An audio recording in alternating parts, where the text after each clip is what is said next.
નમસ્કાર વિદ્યાર્થી મિત્રો, આશુતોષ વિદ્યાલયમાં ફરી એકવાર તમામ વિદ્યાર્થી મિત્રોનું હાર્દિક સ્વાગત છે. તો લાસ્ટ લેક્ચરની અંદર આપણે કેટલીક બેઝિક માહિતી છે એના વિશે અભ્યાસ કરતા હતા, બરાબર. હવે આજે એ થોડાક એના એડવાન્સ લેવલ ઉપર હું તમને લઈ જાઉં છું. ધોરણ 12નો ખૂબ ઉપયોગી એવો ટોપિક ટેન્સ એટલે કે કાળ, એના વિશે આપણે સમજણ લેવા જઈ રહ્યા છીએ. ટેન્સ એવી વસ્તુ છે મિત્રો કે ઘણા વિદ્યાર્થી મિત્રો છે એ વાક્ય રચનાને એવું બધું ગોખવામાં છે જતા રહેતા હોય છે, પરંતુ વાક્ય રચના યાદ નથી રહેતી.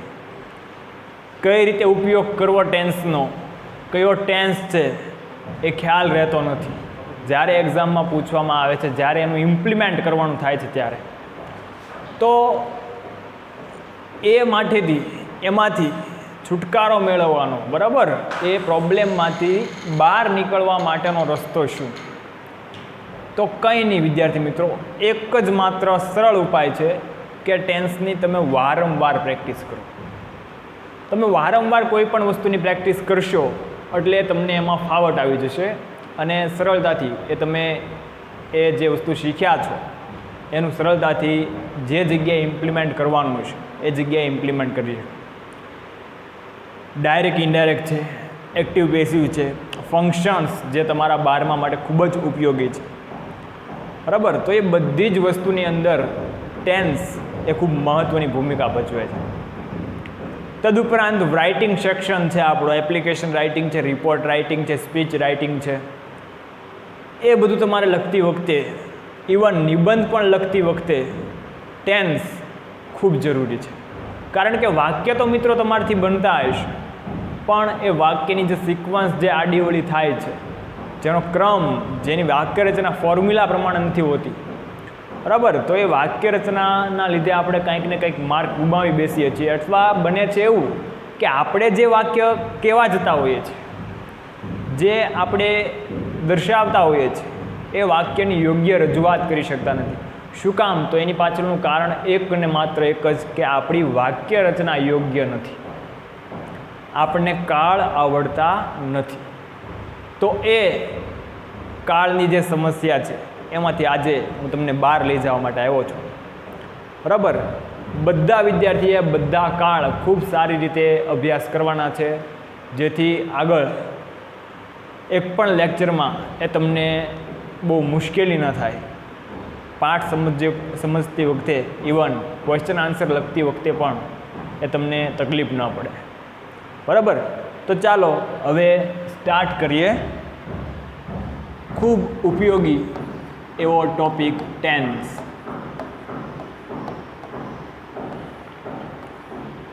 ટેન્સ તો બધા વિદ્યાર્થી મિત્રોને ખ્યાલ છે ટેન્સનો મતલબ શું થાય.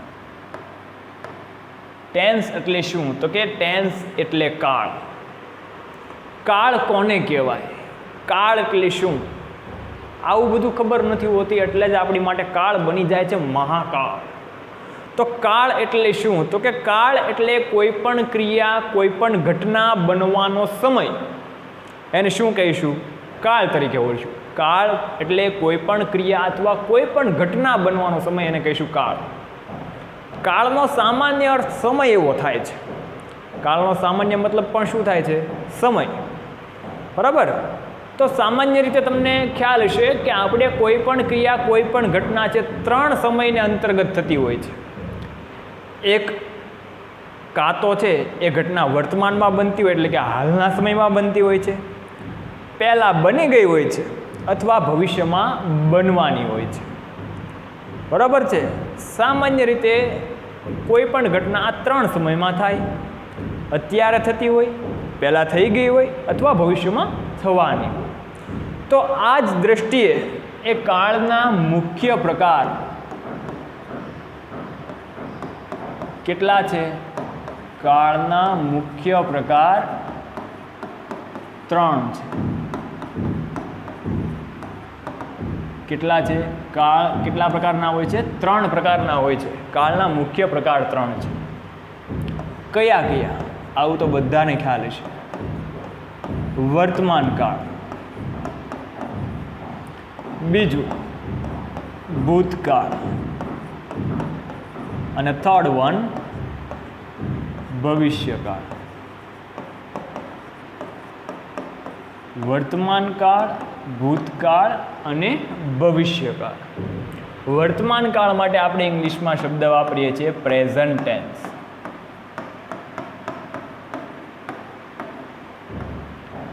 ભૂતકાળ માટે શબ્દ વાપરીએ છીએ પાસ્ટ ટેન્સ. અને ભવિષ્ય માટે આપણે શબ્દ વાપરીએ છીએ ફ્યુચર ટેન્સ. આ ત્રણ પ્રકારના કાળ આપણે છે એ જોઈતા હોઈએ છીએ: વર્તમાન કાળ, ભૂતકાળ અને ભવિષ્યકાળ.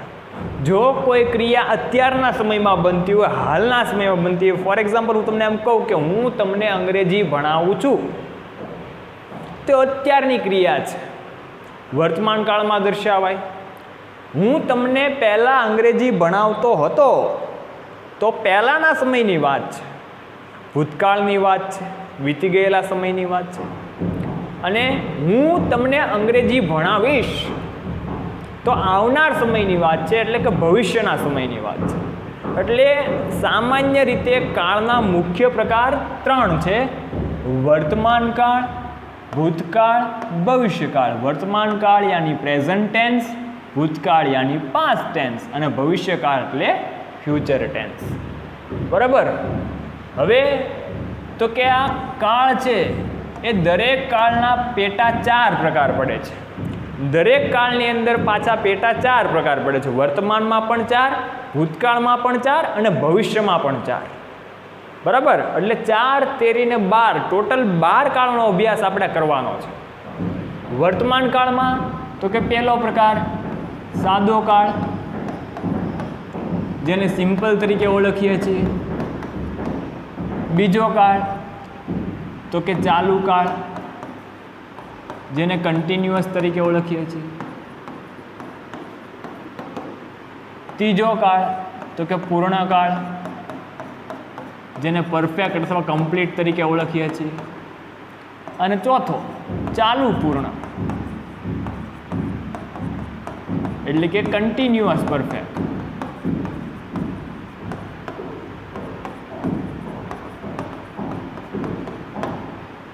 તો દરેક કાળના પેટા પાછા કેટલા પ્રકાર છે?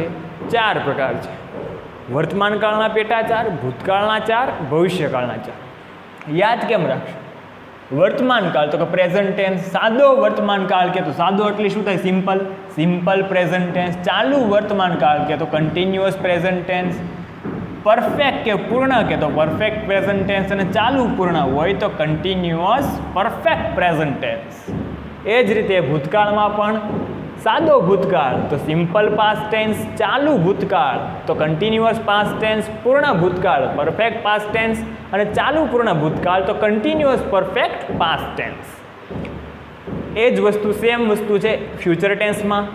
સાદો ભવિષ્યકાળ એટલે સિમ્પલ ફ્યુચર ટેન્સ, ચાલુ ભવિષ્યકાળ કન્ટિન્યુઅસ ફ્યુચર ટેન્સ, પૂર્ણ ભવિષ્યકાળ પરફેક્ટ ફ્યુચર ટેન્સ અને ચાલુ પૂર્ણ ભવિષ્યકાળ એટલે કન્ટિન્યુઅસ પરફેક્ટ ફ્યુચર ટેન્સ. તો આ 3 કાળ. કાળ એટલે શું? તો કે કોઈ પણ ક્રિયા અથવા કોઈ પણ ઘટના બનવાનો સમય. કાળના મુખ્ય પ્રકાર તો કે 3: સાદો વર્તમાન કાળ, ભૂતકાળ અને ભવિષ્યકાળ. પ્રેઝન્ટ ટેન્સ, પાસ્ટ ટેન્સ અને ફ્યુચર ટેન્સ દરેકના પાછા 4: સાદો, ચાલુ પૂર્ણ અને ચાલુ પૂર્ણ. સિમ્પલ, કન્ટિન્યુઅસ પરફેક્ટ અને કન્ટિન્યુઅસ પરફેક્ટ. તો એમાંથી આજે પહેલા કાળ વિશે આપણે માહિતી મેળવવા જઈ રહ્યા છીએ. તો પહેલો કાળ જે આપણો છે સાદો વર્તમાન કાળ.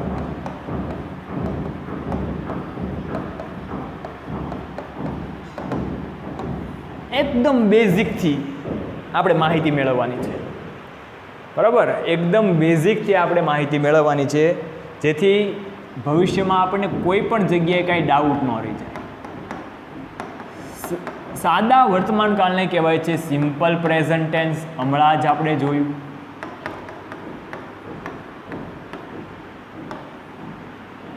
સાદો વર્તમાન કાળ, સિમ્પલ પ્રેઝન્ટ ટેન્સ. સૌ પ્રથમ સાદા વર્તમાન કાળનો ઉપયોગ કઈ જગ્યાએ થાય? કઈ જગ્યાએ સાદો વર્તમાન કાળ છે વપરાય છે? તો કે રોજબરોજની ક્રિયા.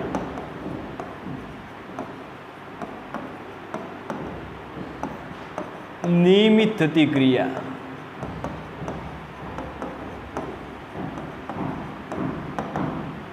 હવે આમાં ઘણાને ડાઉટ હશે, બંને મેં સાથે લખી નાખ્યું. ઘણાને ડાઉટ હશે કે રોજબરોજની ક્રિયા અને સાહેબ નિયમિત થતી ક્રિયા બે એક નહીં. ના, બે અલગ અલગ છે.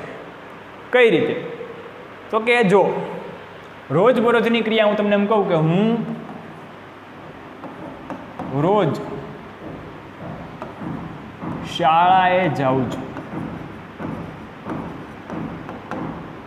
હું રોજ શાળાએ જાઉં છું.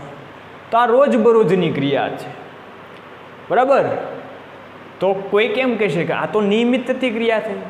તો રોજબરોજની ક્રિયા એ નિયમિત થતી ક્રિયા હોઈ શકે, પણ નિયમિત થતી ક્રિયા એ રોજબરોજની ક્રિયા હોય જ એવું જરૂરી નથી. શું કામ? તો કે નિયમિત થતી ક્રિયા આવી કંઈક હોઈ શકે કે અમે દર રવિવારે ક્રિકેટ રમીએ છીએ. તો જો આ રોજ શાળાએ જાઉં છું, આ ક્રિયા કેવી થતી હતી? રોજ, બરાબર. જ્યારે અમે દર રવિવારે ક્રિકેટ રમીએ છીએ તો ક્રિકેટ રમવાની ક્રિયા થાય છે ક્યારે? દર રવિવારે. મતલબ કે નિયમિત દર રવિવાર. રવિવાર આવ્યો, સન્ડે આવ્યો, ફંડે, બરાબર. રવિવાર આવ્યો એટલે બેટ દડો લઈને મેદાનમાં પહોંચી જ જવાનું ભાઈ, બરાબર. તો રવિવાર આવ્યો એટલે એ ક્રિયા થાય છે નિયમિત ક્રિયા છે. રોજ ક્રિકેટ રમવાની ક્રિયા થતી નથી. એટલે નિયમિત ક્રિયા એ રોજબરોજની ક્રિયા હોય જ એવું જરૂરી નથી. જ્યારે રોજબરોજની ક્રિયા, બરાબર, શાળાએ જવાની ક્રિયા નિયમિત હોઈ શકે. ઓકે, તો સમજાણું હશે. આગળ જોઈએ. કોઈ ટેવ. કોઈ ટેવ હોય તો ટેવને પણ છે એ તમે સાદા વર્તમાન કાળની અંદર દર્શાવો છો. હું રોજ વહેલો જાગું છું. તો મારી ટેવ છે, બરાબર, સાદા વર્તમાન કાળમાં દર્શાવવામાં આવે છે. કોઈ શોખ. રોહનને ક્રિકેટ રમવાનો શોખ છે, અથવા રોહનને ક્રિકેટ રમવાનું પસંદ છે, બરાબર. તો ક્રિકેટ રમવાનો શોખીન છે રોહનભાઈ. તો આ રોહનભાઈ છે, બરાબર, એનો શોખ, ક્રિકેટ રમવાનો શોખ છે એ સાદા વર્તમાન કાળમાં દર્શાવાતો હોય છે. રોજબરોજની ક્રિયા, નિયમિત થતી ક્રિયા, ટેવ, શોખ, સનાતન સત્ય, યુનિવર્સલ ટ્રુથ. સનાતન સત્ય, બરાબર. સનાતન સત્ય એટલે શું? આપણે ઈચ્છવા છતાં એમાં કાંઈ પણ ફેરફાર ન કરી શકીએ, બરાબર. આ બધું જ છે એ જે છે એમ જ રહેવાનું છે. સનાતન સત્ય છે, વર્ષોથી એમ જ થયું છે અને ભવિષ્યમાં પણ એમ જ થવાનું છે. તો એ સનાતન સત્ય પણ સાદા વર્તમાન કાળમાં જ દર્શાવવામાં આવે. ફોર એક્ઝામ્પલ, હું તમને એમ કહું કે સૂર્ય પૂર્વમાં ઉગે છે, તો આપણે ધારીએ તો પણ એમાં કાંઈ ફેરફાર ન કરી શકીએ કે આજે ભાઈ આજે આ પૂર્વમાંથી નહીં હો, આજે મજા નથી આવતી ભાઈ, આજે પશ્ચિમમાંથી, તો ના થાય ભાઈ, બરાબર. It is not possible. આપણી માટે શક્ય વાત જ નથી, બરાબર. કારણ કે સૂરજ દાદા આપણે કહીએ એમ કરે નહીં, એ તો રોજ પૂર્વમાંથી જ ઉગે, બરાબર. તો સનાતન સત્ય એટલે એવી બાબત જેમાં આપણે ઈચ્છવા છતાં કાંઈ પણ ફેરફાર ન કરી શકીએ. તે સનાતન સત્ય હંમેશા કેમાં દર્શાવવામાં આવે છે? સાદા વર્તમાન કાળમાં દર્શાવવામાં આવે છે. સૂર્ય પૂર્વમાં ઉગે છે. પછી વાત કરીએ ગાણિતિક તર્ક. ગણિતનો કોઈ તર્ક હોય, ગણિતનો કોઈ નિયમ હોય, ગણિતનો કોઈ સિદ્ધાંત હોય, તો એ ગાણિતિક તર્કને પણ તમે કેમાં દર્શાવો છો? સાદા વર્તમાન કાળની અંદર જ દર્શાવો છો. સાદા વર્તમાન કાળમાં જ એને દર્શાવવો પડે. 1 + 1 = 2. 1 ને 1 કેટલા થાય છે? 2. તો ગણિતનો નિયમ છે, બરાબર. 4 × 3 = 12. 4 × 3 એટલે 12. 4 × 3 = 12. તો ગણિતનો નિયમ છે. AC² = AB² + BC², બરાબર. પાયથાગોરસનો નિયમ. કર્ણનો વર્ગ બરાબર પહેલી બાજુનો વર્ગ વત્તા બીજી બાજુનો વર્ગ. તો ગણિતનો તર્ક એ પણ હંમેશા કેમાં આવે? સાદા વર્તમાન કાળની અંદર જ દર્શાવવામાં આવતો હોય છે. બરાબર. ફોર એક્ઝામ્પલ બીજું લઈએ કે plus is equal to plus,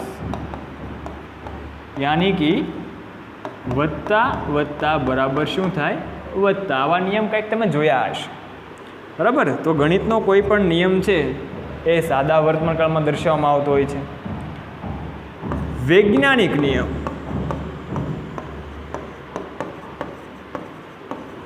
વિજ્ઞાનનો કોઈ પણ નિયમ હોય તો વિજ્ઞાનનો નિયમ પણ કેમાં દર્શાવવામાં આવે છે? સાદા વર્તમાન કાળમાં દર્શાવવામાં આવે છે. E is equal two MC square સાદા વર્તમાન કાળમાં દર્શાવવામાં આવે છે. બરાબર. પ્રકાશ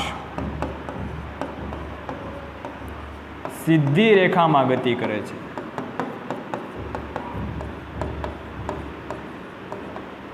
વિજ્ઞાનનો નિયમ છે.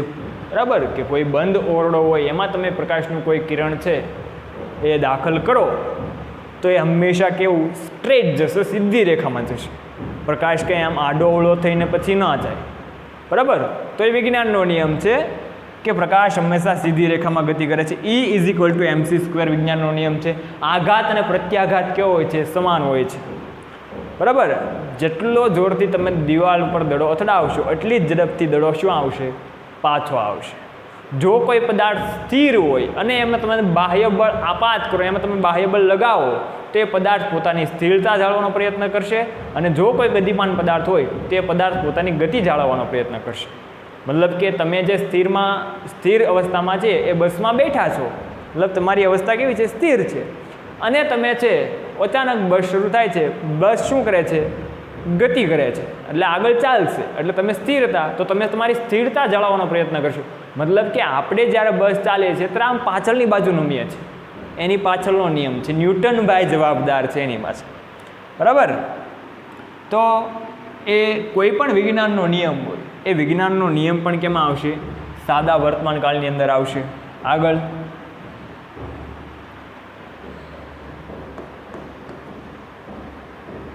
સુવિચારો. તો સુવિચારો પણ સાદા વર્તમાન કાળમાં જ દર્શાવવામાં આવે છે. બરાબર. ભગવાન તેઓને જ મદદ કરે છે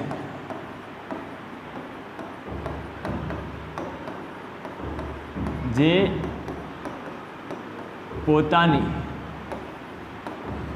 જાતને મદદ કરે છે.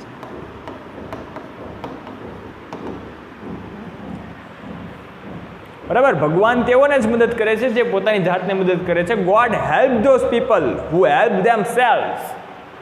બરાબર.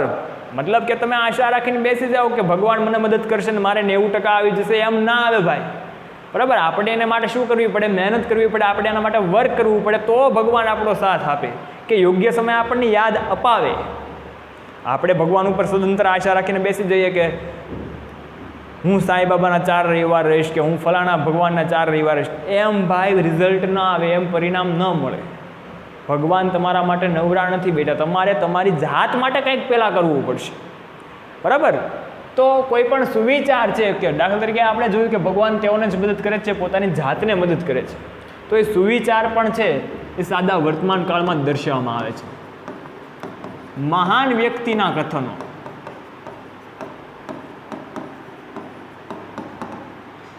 મહાન વ્યક્તિના કથનો. બરાબર. જે મહાનુભાવો હોય છે કંઈક કહી ચૂક્યા છે, કહીને ગયા છે, કંઈક બોધ આપવાનો પ્રયત્ન કર્યો છે, કંઈક સંદેશ આપવાનો પ્રયત્ન કર્યો છે, તો એ મહાન વ્યક્તિના જે કથનો છે એ પણ સાદા વર્તમાન કાળમાં જ દર્શાવવામાં આવે છે. બરાબર. ફોર એક્ઝામ્પલ ખૂબ સરસ મજાનું વાક્ય સ્વામી વિવેકાનંદે કીધું હતું કે ઉઠો, જાગો અને ધ્યેય પ્રાપ્તિ સુધી માંડ્યા રહો. બરાબર. Awake, arise and don't stop until you reach your goal. તો સાદા વર્તમાન કાળમાં આ વાક્ય દર્શાવવામાં આવે. અબ્દુલ કલામનું વાક્ય છે કે સપના એ નથી જે તમે રાત્રિ દરમિયાન જોવો છો, પણ સપના તો એ છે કે જે તમને સૂવા નથી દેતા. બરાબર. તો અબ્દુલ કલામનું આ વાક્ય છે. જોરદાર વાક્ય છે, જીવનમાં ઉતારવા જેવું વાક્ય છે, તો એ પણ કેમાં દર્શાવાય? સાદા વર્તમાન કાળમાં દર્શાવવામાં આવે છે. બરાબર. ગાંધીજીએ કીધું હતું, શું કીધું હતું? કે સત્ય એ જ મારા ભગવાન છે. બરાબર. Truth is my God. તો ગાંધીજીનું વાક્ય છે, મહાન વ્યક્તિ હતા એટલે જ ભાઈ નોટમાં એનો ફોટો છે, નહીતર તો સંજય દત્તનો ન હોત. બરાબર. તો મહાન વ્યક્તિના આવા કથનો છે, તો એ મહાન વ્યક્તિના કથનો એ હંમેશા કેમાં દર્શાવવામાં આવે છે? સાદા વર્તમાન કાળમાં દર્શાવવામાં આવે છે. સત્ય એ જ મારા ભગવાન છે. Truth is my God. તો રોજબરોજની ક્રિયાઓ, નિયમિત થતી ક્રિયાઓ, ટેવ, શોખ, સનાતન સત્ય, ગાણિતિક તર્ક, વૈજ્ઞાનિક નિયમ, બરાબર, સુવિચારો, મહાન વ્યક્તિના કથનો, કહેવતો પણ સાદા વર્તમાન કાળમાં જ દર્શાવવામાં આવે છે.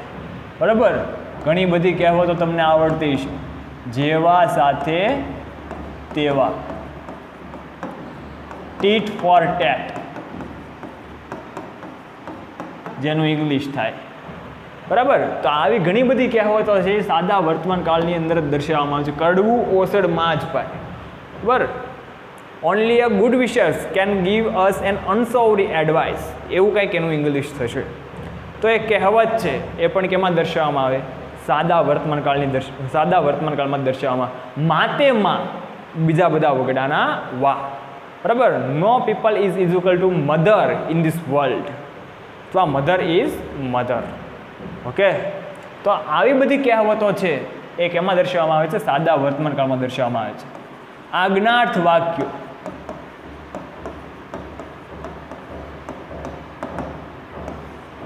આજ્ઞાર્થ વાક્યો પણ કેમાં દર્શાવવામાં આવે છે? સાદા વર્તમાન કાળની અંદર જ દર્શાવવામાં આવે છે. બરાબર. આજ્ઞાર્થ વાક્ય કોને કહેવાય?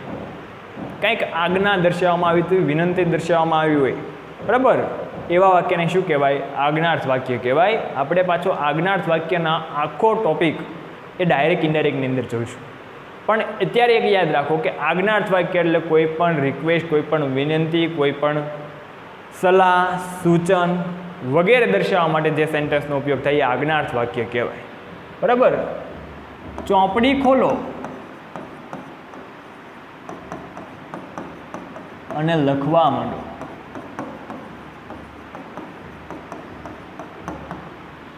તો આ આજ્ઞાર્થ વાક્ય છે. Open your book and start writing.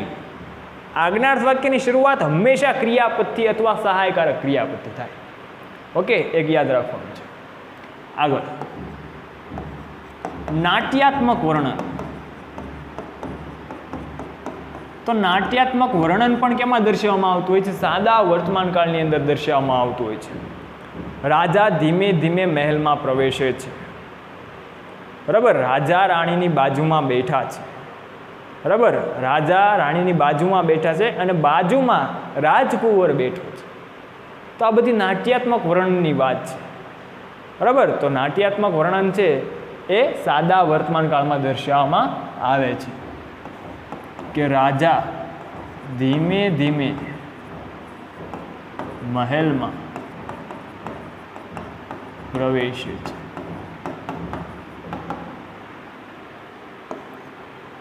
નાટ્યાત્મક વર્ણન રોજબરોજની ક્રિયા, નિયમિત થતી ક્રિયા, ટેવ, શોખ, સનાતન સત્ય, ગાણિતિક તર્ક, વિજ્ઞાનના નિયમ, સુવિચારો, કહેવતો, મહાન વ્યક્તિના કથનો, આજ્ઞાર્થ વાક્ય અને નાટ્યાત્મક વર્ણન. પ્લસ હજી એક બાબત બાકી રહી, નજીકનો ભવિષ્યકાળ. જો ભવિષ્યકાળ નથી પણ એના માટે શબ્દ વાપર્યો છે, કયો? નજીકનો ભવિષ્યકાળ. તો નજીકનો ભવિષ્યકાળ દર્શાવવા માટે પણ સાદા વર્તમાન કાળનો ઉપયોગ થાય. કઈ રીતે? આનો ડિફરન્સ શું છે તો એ તમને સમજાવું. હું એમ કહું કે મારો ભાઈ સાંજે આવશે અને મારો ભાઈ સાંજે આવવાનો છે. મારો ભાઈ સાંજે આવશે અને મારો ભાઈ સાંજે આવવાનો છે. બે સેન્ટેન્સ તમારી સામે છે. આ બંને સાદા વર્તમાનકાળના નથી, પણ એક એમાંથી સાદા વર્તમાનકાળનું છે, એક સાદા ભવિષ્યકાળનું છે.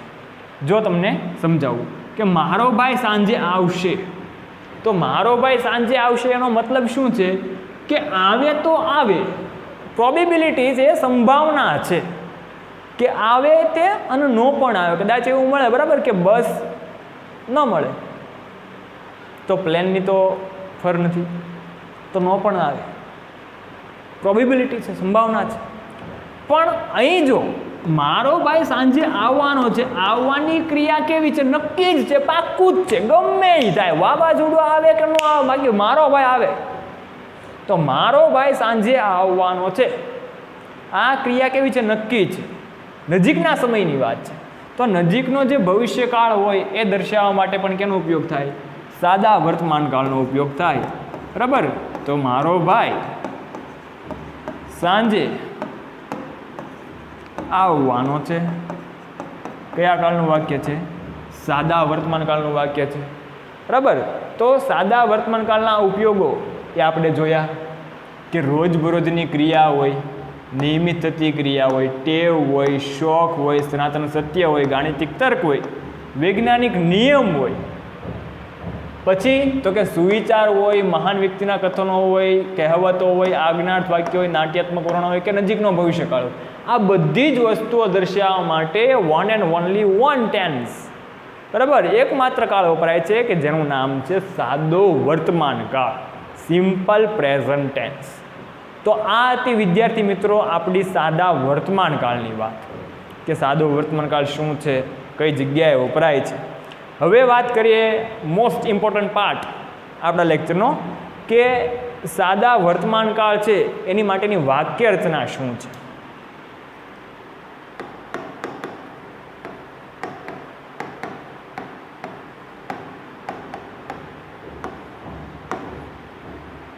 વાક્ય રચનાને આપણે કહીશું સેન્ટેન્સ પેટર્ન.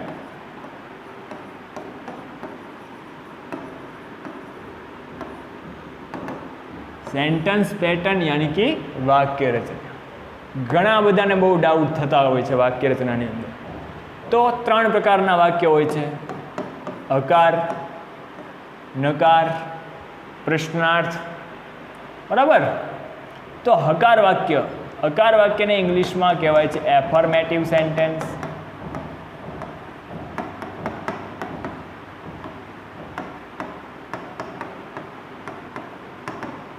એફર્મેટિવ સેન્ટેન્સ, હકાર વાક્ય, એના માટેની વાક્ય રચના કઈ છે? ખાસ ધ્યાન રાખજો, આમાં ઘણા બધા વિદ્યાર્થીઓને ભૂલ પડે છે. કઈ જગ્યાએ કઈ વાક્ય રચના મૂકવી, ક્યારે એસકેએસ વાળું રૂપ આવશે, ક્યારે મૂળ રૂપ આવશે. 2 વાક્ય રચના આમાં છે. હકાર વાક્ય રચના માટેની વાક્ય રચના કેટલી છે? 2 છે. પહેલું કે જો કર્તા ત્રીજો પુરુષ એકવચન હોય,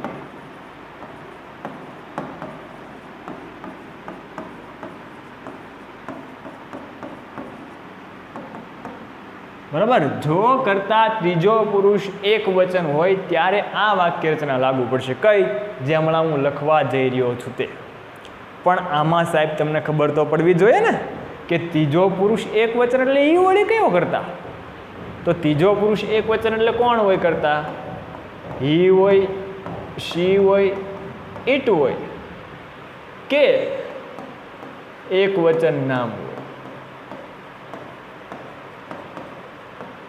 જો કર્તા તરીકે હી, શી, ઇટ કે એકવચન નામનો ઉપયોગ થયો હોય, બરાબર, તો એના માટેની આ વાક્ય રચના છે.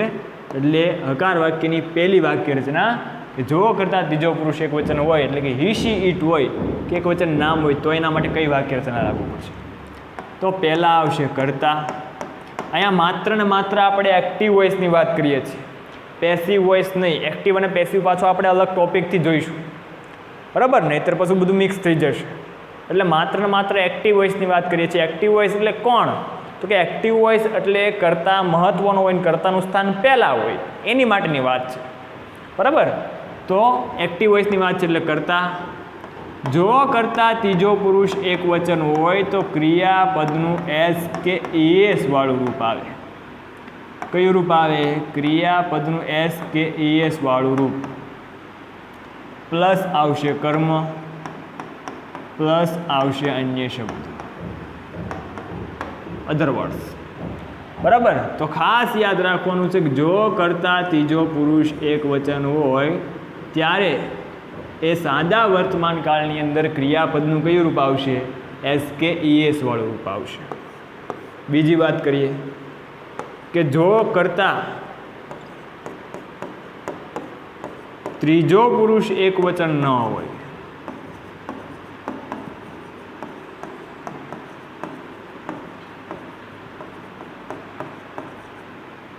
જો કર્તા ત્રીજો પુરુષ એકવચન ન હોય એટલે કર્તા કોણ હશે? તો કે આઈ, વી, યુ, દે કે બહુવચન નામ હોય. જો કર્તા આઈ, વી, યુ, દે કે બહુવચન નામ હોય તો એના માટેની વાક્ય રચના કઈ? તો એના માટેની વાક્ય રચના છે કર્તા જો એક વચન હોય તો એસકેએસ વાળું રૂપ આવશે. અહીંયા ક્રિયાપદનું મૂળ રૂપ આવશે. કર્તા પ્લસ ક્રિયાપદનું મૂળ રૂપ પ્લસ કર્મ પ્લસ અન્ય શબ્દ. તો ખાસ આ બે વાક્ય રચનાની અંદર ઘણા બધા વિદ્યાર્થીઓને મિસઅન્ડરસ્ટેન્ડિંગ થતી હોય છે, ભૂલ થતી હોય છે. એ ભૂલ હવે ન થવી જોઈએ, કારણ કે સ્પેસિફાઈ કરી દીધું છે કે કર્તા ત્રીજો પુરુષ એકવચન હોય ત્યારે ક્રિયાપદનું એસકેએસ વાળું રૂપ આવશે અને કર્તા ત્રીજો પુરુષ એકવચન ન હોય ત્યારે ક્રિયાપદનું મૂળ રૂપ આવશે. બરાબર છે. એટલે કરતા આઈ, વી, યુ, ધે ને બહુવચન નામ હોય ત્યારે ક્રિયાપદનું મૂળ રૂપ આવશે. ઓકે, ચાલો આગળ જોઈએ. નકારની વાક્ય રચના.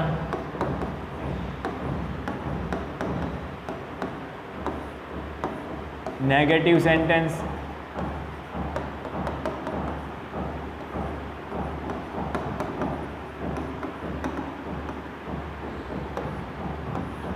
નકારની વાક્ય રચના નેગેટિવ સેન્ટેન્સ. તો એમાં શું આવશે? તો એમાં આવશે કર્તા પ્લસ નકાર વાક્ય રચનામાં ડુ અથવા ડઝ મૂકવામાં આવે છે. શું મૂકવામાં આવે છે? ડુ અથવા ડઝ. ટુ ડુના રૂપોનો અહીંયા ઉપયોગ થશે. કર્તા પ્લસ ડુ ડઝ નકાર વાક્ય છે એટલે ફરજિયાત નોટ આવવું જોઈએ. નોટ. હવે ડુ ડઝ આવશે ત્યારે ક્રિયાપદનું મૂળ રૂપ આવશે. કયું રૂપ આવશે? મૂળ રૂપ. કર્તા plus do does plus not વત્તા ક્રિયાપદનું મૂળ રૂપ પ્લસ કર્મ પ્લસ અન્ય શબ્દો. તો અહીંયા તમારે ધ્યાન રાખવાનું છે ડુ ડઝ આવવું જોઈએ અને કર્તા ડુ ડઝ સાથે ક્રિયાપદનું કયું રૂપ આવવું જોઈએ? મૂળ રૂપ આવવું જોઈએ. હવે ડુ ડઝ આવ્યું એટલે ઘણાને ડિફિકલ્ટી મુશ્કેલી થવા માંડી છે કે સાહેબ બરાબર તમે જે તે સમયે ભણાવ્યું હતું કે આ ટુ ડુના રૂપમાં ડુ ક્યારે આવે અને ડઝ ક્યારે આવે, પણ અત્યારે મને યાદ નથી કારણ કે મેં બહુ પ્રેક્ટિસ કરી છે, ઘણું બધું હું રિવિઝન કર્યું છે. બરાબર. હમણાં લોકડાઉન તો ઘણા બધા રિવિઝન કર્યું છે એટલે કદાચ ભૂલાઈ ગયું હોય તો નો ટેન્શન. બરાબર. ડુ ક્યારે આવે ને ડઝ ક્યારે આવે એના વિશે માહિતી આપું છું. ડઝ ક્યારે આવે? કોઈએ એવો જવાબ નથી આપવાનો કે ડઝ ક્યારે આવે તો જવાબ આપે ડુ નો આવે ત્યારે. તો કે ડુ ક્યારે આવે? તો કે ડઝ નો આવે. એવું ન આવે ભાઈ. બરાબર. ડુ ડઝ ક્યારે આવે બે ક્યાં પૂછ્યું હોય તો કે ઈ મને ખબર નથી. યાદ રાખો. ડઝ ક્યારે આવે? તો કે જ્યારે કરતા હી હોય, શી હોય, ઇટ હોય કે એક વચન નામ હોય બરાબર ત્યારે આવશે ડઝ. જો આપેલ કરતા હી, શી, ઇટ કે એક વચન નામ હોય તો ડઝ. બરાબર. બાકી બધે ડુ એટલે કે આઈ, વી, યુ, દે અને બહુવચન નામની અંદર શું આવશે? ડુ. બરાબર. આઈ, વી, યુ, દે અને બહુવચન નામમાં ડુ. બાકી હી, શી, ઇટ કે એક વચન નામમાં ડઝ. ચાલો એક્ઝામ્પલ આપો. હું એમ કહું રોહન, તો રોહન સાથે શું આવશે? ડુ આવશે કે ડઝ આવશે? શું આવશે? પાક્કું શું આવશે? ડઝ. કારણ કે રોહન કેવું નામ છે? એક વચન નામ છે. આઈ, તો આઈ સાથે શું આવશે? ડુ આવશે. કેવું નામ છે? રોહન એક વચન નામ છે. આઈ નામ નથી. બરાબર. આઈ સર્વનામ છે તો આઈ સાથે શું આવશે? ડુ આવશે. ખાસ યાદ રાખવાનું છે. બરાબર. હી શી ઇટ કે એક વચન નામ હોય તો ડઝ, આઈ વી યુ દે એની સાથે ડુ, ધે સાથે ડુ. રોહન હોય તો ડઝ. બરાબર. એમ કોઈ પણ નામ હોઈ શકે. ચાઇલ્ડ હોય ચાઇલ્ડ તો ચાઇલ્ડ સાથે શું આવે? શું આવે? ડઝ આવે ને. સ્વાભાવિક વાત છે કારણ કે ચાઇલ્ડ ચાઇલ્ડ એ કેવું નામ છે? એક વચન નામ છે તો ડઝ. પણ એનું જ જો ચિલ્ડ્રન થઈ જાય તો શું થઈ જાય? એની સાથે ડુ આવશે કારણ કે આ બહુવચન નામ થઈ ગયું. બરાબર. તો એકલો રોહન હોય તો ડઝ, પણ રોહન પ્લસ રાહુલ હોય, રોહન અને રાહુલ હોય તો બહુવચન થઈ ગયું તો શું આવશે? ડુ આવશે. આવી સામાન્ય સમજણ આપણને ખબર હોવી જોઈએ. બરાબર. આ પાછા ગોખી ન નાખતા. હા, ગોખી નાખે. એક વચન નામ હોય તો ડુ, એક વચન નામ હોય તો ડઝ અને બાકી બધે ડુ. બરાબર.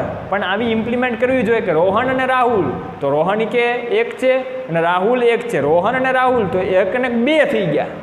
બરાબર. તો બહુવચન થઈ ગયું તો શું આવશે? ડુ આવશે. આવી સામાન્ય સમજણ, સામાન્ય બુદ્ધિ દોડાવવાની. તો હી શી ઇટ કે એક વચન નામ હોય ત્યાં does, I we you then બહુવચન નામમાં ડુ. હવે કેટલીક વાર આવું આપ્યું હોય ડોન્ટ અને કેટલીક વાર આવું પણ આપ્યું હોય ડઝન્ટ. બરાબર. તો આ કન્ટ્રેક્શન છે. ડોન્ટ એટલે ડુ નોટ અને ડઝન્ટ એટલે ડઝ નોટ. ઓકે. એટલે આમાં ગભરાવાનું નહીં. આ બે મિક્સ કરી દીધું છે. ડોન્ટ તો ડુ નોટ એટલે ડોન્ટ અને ડઝ નોટ એટલે ડઝન્ટ. ઓકે. તો આ નકારની વાત કરી. હવે વાત કરીએ પ્રશ્નાર્થ વાક્યની. પ્રશ્નાર્થ વાક્ય એને ઇંગ્લિશમાં કહેવાય છે ઇન્ટ્રોગેટિવ સેન્ટેન્સ. પ્રશ્નાર્થ વાક્યને ઇંગ્લિશમાં શું કહેવાય છે? Interrogative sentence. ઇન્ટ્રોગેટિવ સેન્ટેન્સ એટલે પ્રશ્નાર્થ વાક્ય.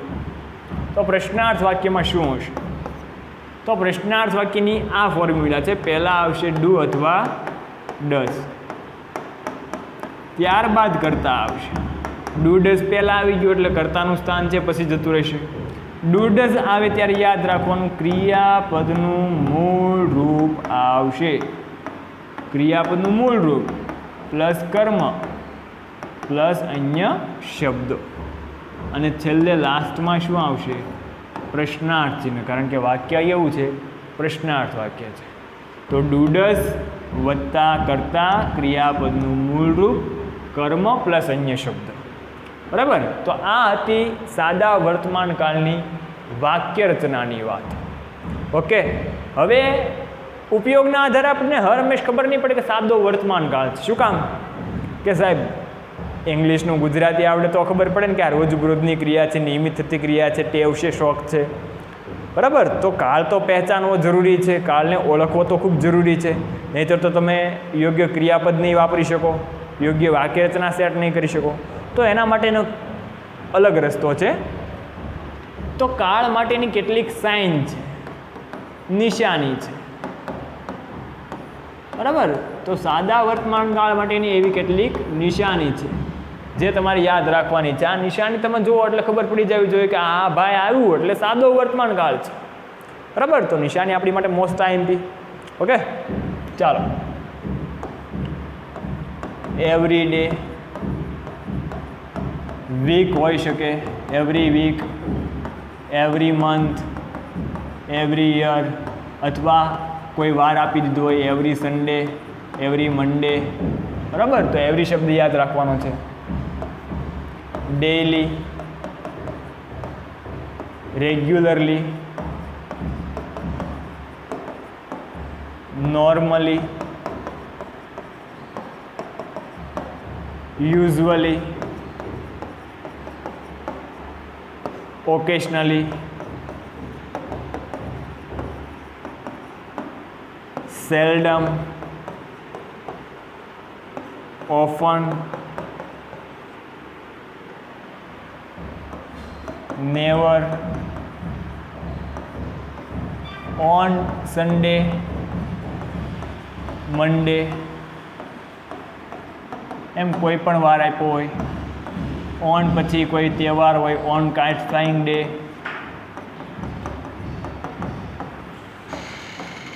ઓન દિવાળી. તો આટલી નિશાની ખાસ યાદ રાખવાની છે. Every day, every week, every month, every year, on Sunday, on Monday, કોઈ પણ વાર આપ્યો હોય, પછી ડેઇલી શબ્દ હોય, રેગ્યુલરલી શબ્દ હોય, નોર્મલી શબ્દ હોય, યુઝ્યુઅલી શબ્દ હોય. બરાબર, યાદ કેમ રાખશો? તો એક યાદ રાખો એવરીવાળું, every day, every week, every month, every year. બરાબર, ત્યારબાદ યાદ રાખો ડેઇલી. આ બે યાદ રહી ગયા, every day, every week, every month, every year. બરાબર, અથવા એવરી સન્ડે, એવરી મંડે, કોઈ પણ વાર એ. ત્યારબાદ ડેઇલી. હવે આ જુઓ, આમાં બધામાં કોમન છે, એલવાય એલવાય એલવાય આવે છે. બરાબર, તો આ ચારે ચાર શબ્દને એક સાથે યાદ રાખી લો. Regularly, normally, usually, occasionally. Regularly, normally, usually, occasionally. 6 યાદ રહી ગઈ. Every day, every week, every month, every year, on Sunday, on every day, every week, every month, every year, every Sunday, every Monday, daily, regularly, usually, occasionally, normally. પછી seldom, often, never. આ 3 યાદ રાખો. Seldom, often, never. પછી આ 2, આને આમ યાદ રાખો, ઓન પછી વાર, ઓન પછી તહેવાર. બરાબર, તો સરળતાથી તમને આ બધી જ નિશાનીઓ છે યાદ રહેશે. 2 થી 3 વાર તમે વારંવાર વાંચો એટલે યાદ રહી જાય. ભાઈ, nothing is impossible in this world. બરાબર, તમે 1 વાર વાંચો, 2 વાર વાંચો, 3 વાર વાંચો, નો યાદ રહે તો લખીને પાકું કરો. પણ તમે એમ કહો કે નથી આવડતું એમ કહીને મૂકી દેશો તો મેળ નહીં પડે ભાઈ. બરાબર, દુનિયાનો નિયમ છે નેવર ગીવ અપ. બરાબર, તમે મૂકી દો એટલે પૂરું, પછી તમને આવડી ગયું. બરાબર, તમે સાયકલ શીખ્યા હશો ત્યારે તમે અનુભવ્યું હશે કે 1 વાર પીડ્યા હશો, 2 વાર પીડ્યા હશો, ડાયરેક્ટ સાયકલ આવડી ગઈ છે ભાઈ?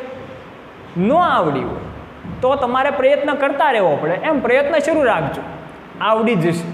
સારા અભિગમ, સારી નીતિ સાથે કામ કરો, કામમાં સફળતા મળે મળે ને મળે, ચોક્કસ મળે. બરાબર, તો આપણે આજે સાદા વર્તમાન કાળના પહેલાં પ્રકાર વિશે વાત કરી. 3 પ્રકારો છે. બરાબર, એમાં પાછા પેટા પ્રકાર 4 પ્રકાર વિશે વાત કરી. એમાં સાદો વર્તમાન કાળ, એના વિશે આપણે અભ્યાસ શરૂ કર્યો. બરાબર, એમાં આપણે એના ઉપયોગો જોયા, એની વાક્યરચના જોઈ અને જોયા આપણે એની નિશાનીઓ. હવે નેક્સ્ટ લેક્ચરની અંદર સાદા વર્તમાન કાળના સેન્ટેન્સ અને એની કેટલીક એક્સરસાઇઝ કઈ રીતે તમે એનો ઉપયોગ કરી શકો, બરાબર, એના વિશે આપણે વાત કરીશું. તો મળીએ નેક્સ્ટ લેક્ચરમાં. ત્યાં સુધી વિદ્યાર્થી મિત્રો વારંવાર આ લેક્ચર જોતા રહો. બરાબર, અને વ્યવસ્થિત રીતે એ આ કાળનો અભ્યાસ કરતા રહો. મળીએ નેક્સ્ટ લેક્ચરમાં. થેન્ક યુ વિદ્યાર્થી મિત્રો.